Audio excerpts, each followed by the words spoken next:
My next guest is Suzanne Spaulding. She's former Undersecretary for the Department of Homeland Security, which we were discussing, where she led what is now known as the Cybersecurity and Infrastructure Security Agency. Cool.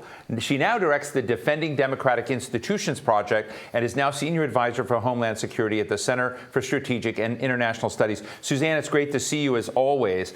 Look, I want to get to something again. I keep referring to this discussion I had yesterday with the CEO of one of our sponsoring companies. It's very interesting, but Tom Fanning, who talked about the Cyberspace Solarium Commission.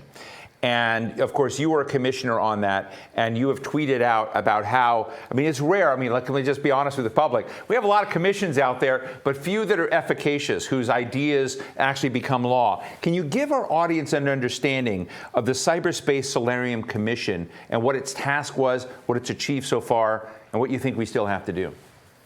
Absolutely. First of all, Steve, thank you for having me on. It's great to see you, and I'm glad to be part of this really important series that you're doing.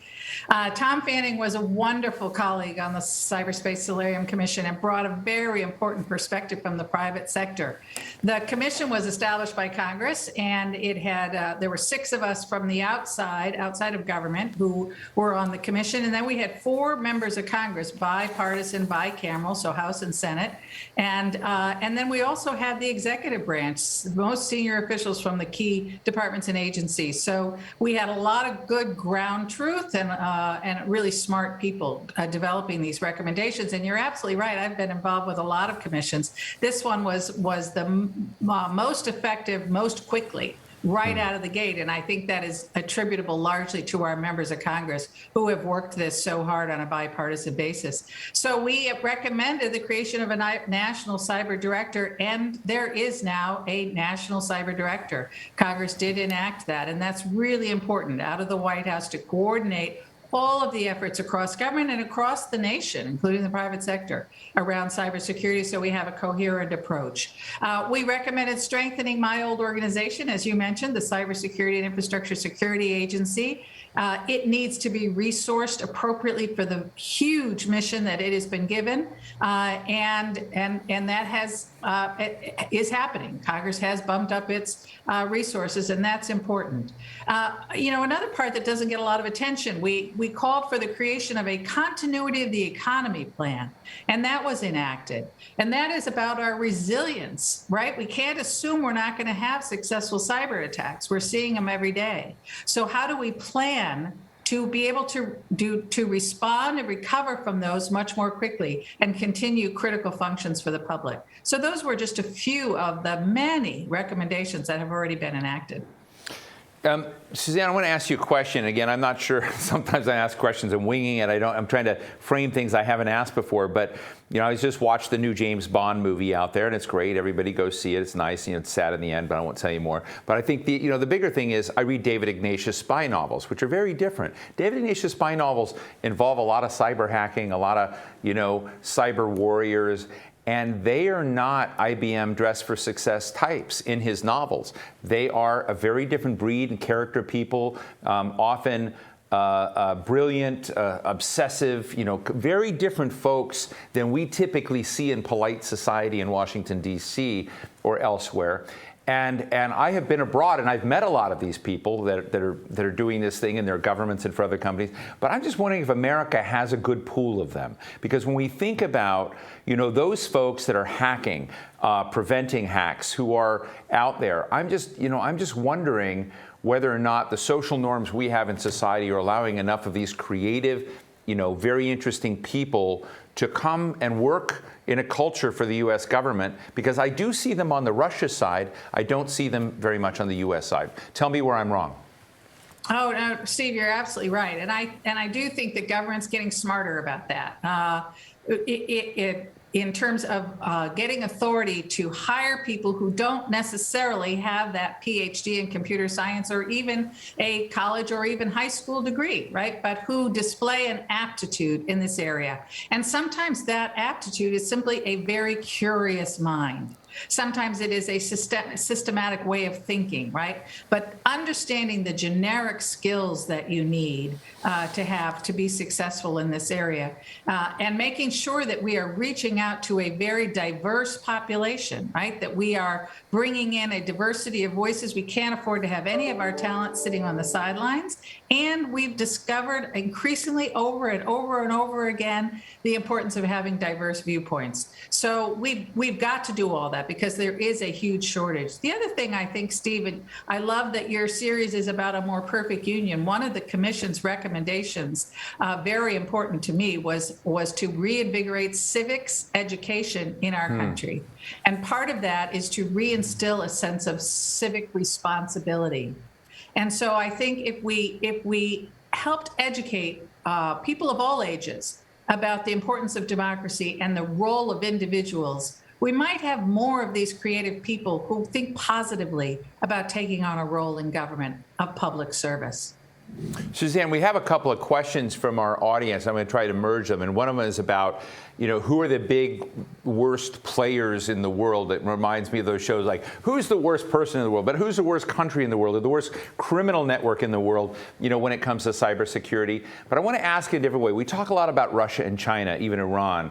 But, I was always intrigued with North Korea, which is one of the poorest countries in the world, and what it did to Sony Pictures when they were mad about a release of a movie. And this is it was a captivating moment where we saw emails and Sony was penetrated in Hollywood.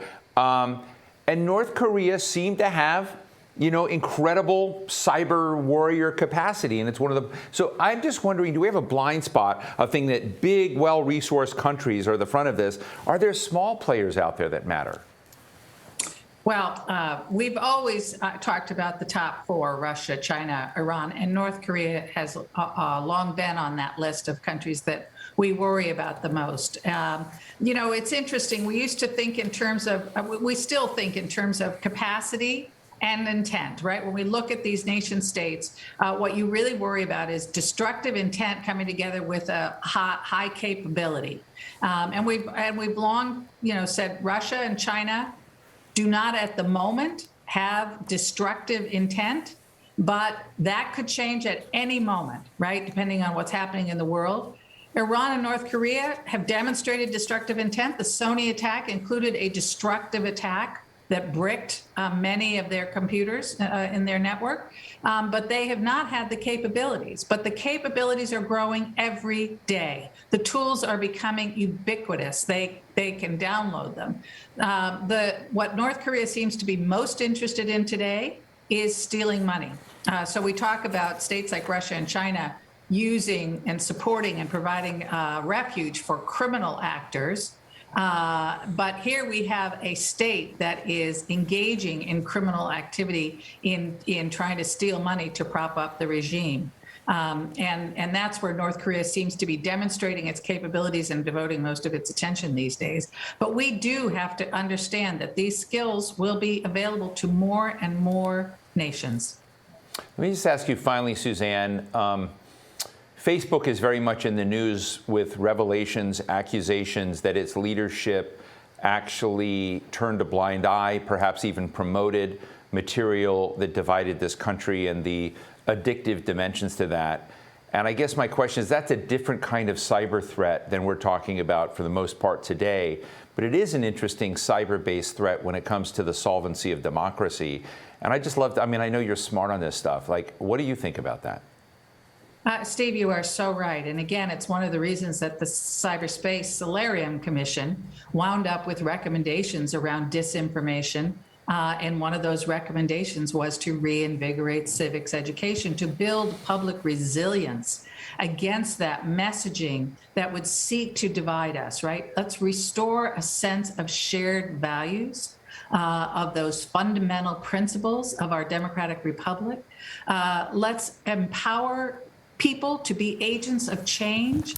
Part of the messaging from our adversaries, the disinformation, is to convince us that the system is irrevocably broken, that democracy is irrevocably broken.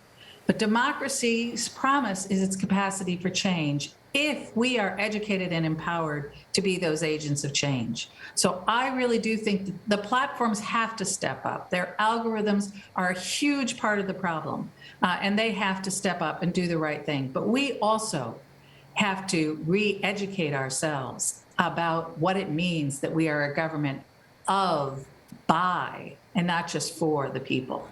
Wow. Well, thank you, Suzanne Spaulding, Senior Advisor for Homeland Security at CSIS, former Undersecretary, Department of Homeland Security, involved in all of this. She's on all the commissions, bipartisan, doing great work. Thank you so much, Suzanne, for joining us and sharing what you've learned in all of these important issues. Thanks for having me, Steve.